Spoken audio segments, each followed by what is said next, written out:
Está para la 1:30. Y ya que hablamos de temas electorales, pues vamos a platicar, como le contaba desde el arranque del programa, con Benito Nasif, consejero del Instituto Nacional Electoral, el INE. Hace rato hablábamos del INE, ahora del INE. Consejero, ¿cómo estás? Mario, muy buenas noches. Con el gusto de estar aquí en tu programa. Gracias. Bueno, pues uno de los temas que ha llamado mucho la atención son los independientes. Decía fuera del aire que ya quisiera yo la autoestima de esas 80 y tantas personas que dijeron yo puedo ser presidente de México. Fueron, presentaron sus papeles y por lo pronto ahí tuvimos un primer proceso de filtrado, ¿no? Sí, es correcto. Y estos 80 y tantas personas a las que te refieres son las que han manifestado su interés de registrarse como candidatos independientes o candidatas independientes a la presidencia de la República. ¿Qué requisitos tendrían que cumplir para ese periodo?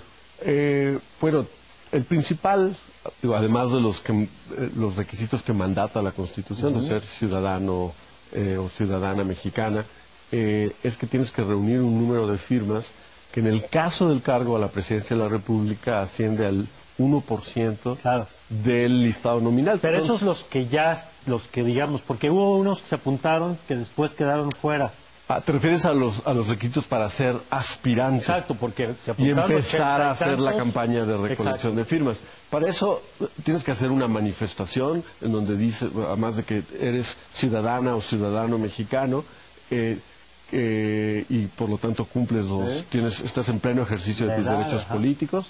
Tienes que registrar una asociación civil, abrir una cuenta bancaria a nombre de esa asociación civil y dar los datos fiscales. Y eso puede explicar que algunos de los 80 quedaron fuera, por lo pronto. Es correcto, esa es la razón principal. Tienen que subsanar alguna de las... ¿Y lo pueden hacer todavía hasta cuándo? Hasta el día de mañana. Mañana ya tendremos las cifras definitivas de quienes cumplieron con los requisitos y ya tienen, digamos, ya están en condiciones de iniciar la campaña para obtener los apoyos ciudadanos que mandata la propia ley como requisito para después obtener su registro como candidatos o candidatos independientes. ¿860,000, 880,000? Yo, si lo cerraría, 870,000 firmas aproximadamente son las que hay que reunir.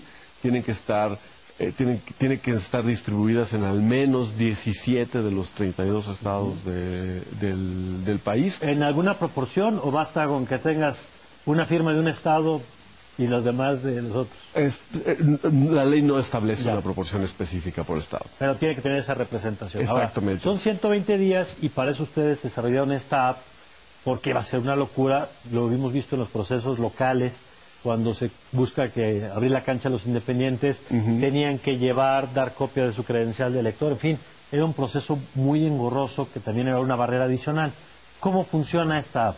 Bueno, esta la descargan los auxiliares de los aspirantes a candidatos o candidatas independientes en un dispositivo móvil, típicamente un teléfono celular, que tiene especificaciones muy comunes entre los teléfonos celulares que existen actualmente en el mercado, y ellos que pues generalmente se ubican en los parques, plazas públicas, calles, establecen oficinas o pequeños módulos donde estarán pidiéndole a los ciudadanos que apoyen a un candidato. ¿Y cómo se da el apoyo?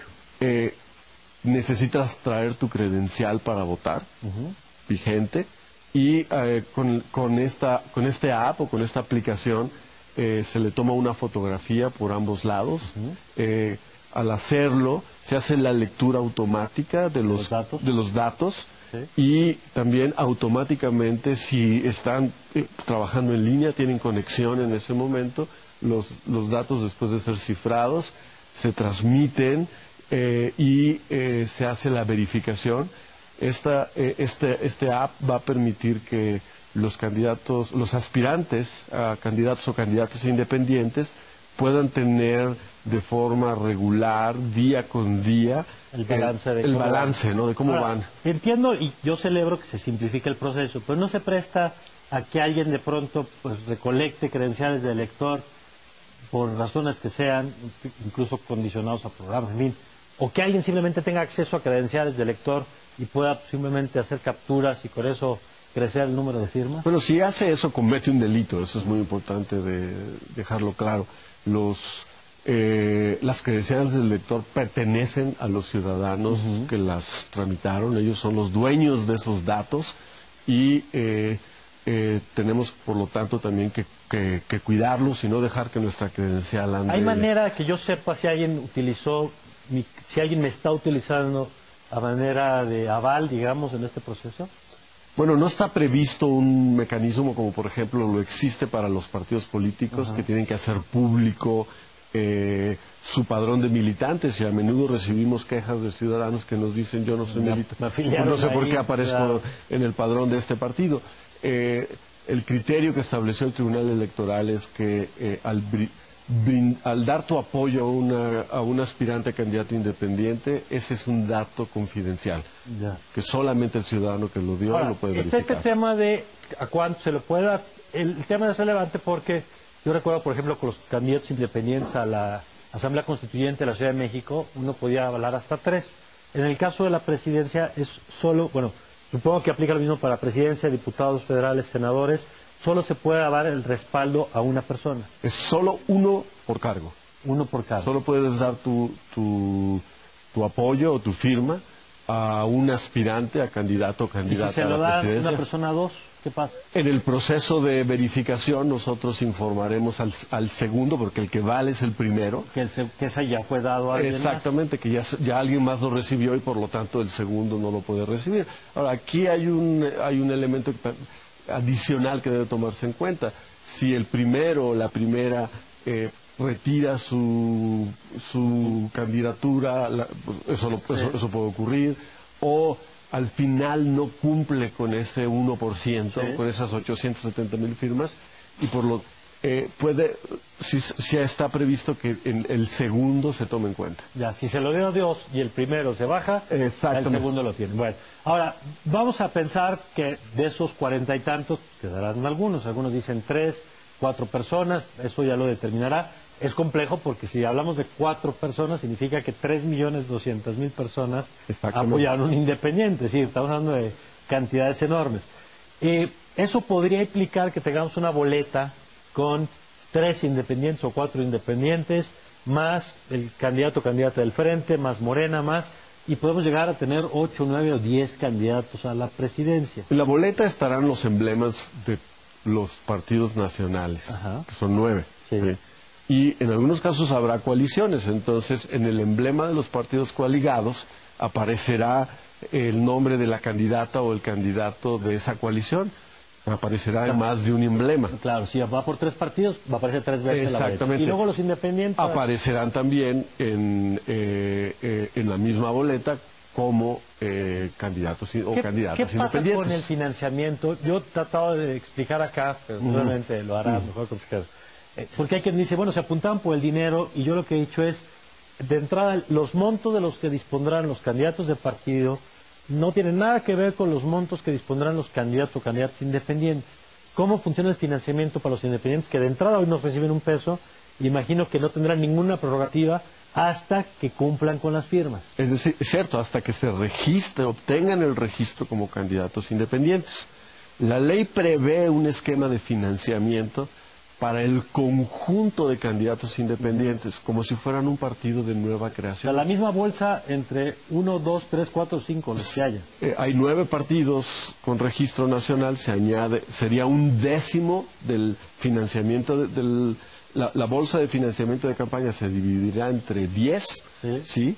Y un décimo se destinará para financiar a las candidaturas independientes. Se dividirá en tercios, un tercio para las candidaturas independientes a la presidencia de la República, que son aproximadamente 14 millones de pesos, un tercio a las candidaturas independientes para el Senado y otro tercio para las candidaturas independientes a la Cámara de Diputados.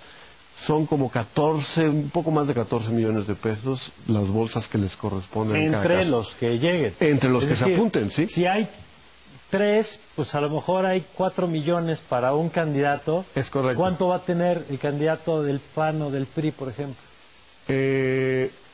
Bueno, porque no es entre 10, en realidad. Exactamente. Y que eso es mi siguiente pregunta. Es decir, los montos a los partidos se asignan en esta fórmula de 70-30, ¿no? 30% parejo para todos, 70% en función de la última votación. Sí. ¿Qué pasa con los independientes que evidentemente pues no tienen este referente? Pues no se utiliza, solo se utiliza el monto Del 30. Exactamente, el igualitario que corresponde al 30%. En el caso de los partidos, el financiamiento para campañas no se da específicamente para la de presidente o para la de diputados o senadores, sino es una bolsa para las 3 campañas federales. ¿Van a tener spots los independientes? También tendrán acceso a tiempos en radio y televisión, exactamente en los mismos términos, como si fueran un partido más. Un partido de reciente creación. El 30%, de ese 30% que es parejo para todos, se va a repartir entre 10 y de ese 10 entre 3 o 4. Más todavía, porque hay que tomar en cuenta senadores y diputados. Ahora, diputados. Si llegan a tener tantos, todos van a los debates, porque es un tema que se ha discutido desde hace tiempo, incluso el INE ha puesto sobre la mesa la necesidad de tener debates más ágiles, sí. Pero a veces la agilidad se vuelve muy complicado cuando tienes 8 personas o 10 personas debatiendo. Sí, tienes razón. Hay un criterio que estableció la Suprema Corte de Justicia en una revisión de la LEGIPE, de la Ley General de Instituciones y Procedimientos Electorales, y determinó en su interpretación la Constitución, el principio de equidad, implica que quienes organicen debates, ya sean autoridades electorales o medios de comunicación, tienen que invitar a todos los candidatos para ese cargo. Para eso no va un poco contra el espíritu y entiendo que ha sido discutido, pero contra el espíritu de pronto de un medio que quiere organizar pues, entre los 2 o 3 o 4 que van adelante, entiendo que la autoridad electoral pues tenga que tratar a todos parejos. Claro. Pero desde la lógica periodística pues tiene mucho más sentido presentar a los 3 punteros y a lo mejor en un segundo debate al resto, ¿no? Es correcto. En algunos países así funciona. En el nuestro, eso dice la ley, interpretada por la Suprema Corte de Justicia, y entonces dentro de lo que dice la ley tendremos que usar nuestra imaginación y encontrar la forma de darle mayor flexibilidad a los debates, de hacerlos más atractivos para la audiencia. Aún no sabemos ese número, pero estamos ya buscando esquemas alternativos para que los debates que organiza el Instituto Nacional Electoral sean más atractivos, más flexibles, más debate. Pues que sea la primera de muchas conversaciones, porque vaya que son noticia y que son relevantes las decisiones que vayan tomando en el INE. Muchas gracias, consejero. Gracias a ti, Mario, por la oportunidad. Gracias, el consejero Benito Nasif. Bueno, ahí está el tema, ya seguiremos, por supuesto, con los independientes y con los de los partidos y con todo. Bueno, vamos a otro tema. La Secretaría de Marina confirmó que luego de un enfrentamiento esta madrugada